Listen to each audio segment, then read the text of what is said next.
Šta tu radiš?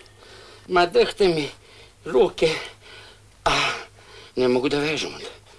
Simeone? Molim. Da niste malo požurili?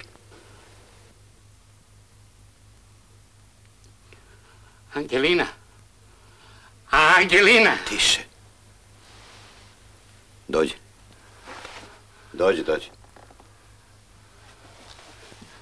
Molim. Kad sam ja umro? Pa niste vi. Vi ste živi. Angelina, profesor je živ. Čekaj. Kaži, kad sam umro? To je bilo danas u podne.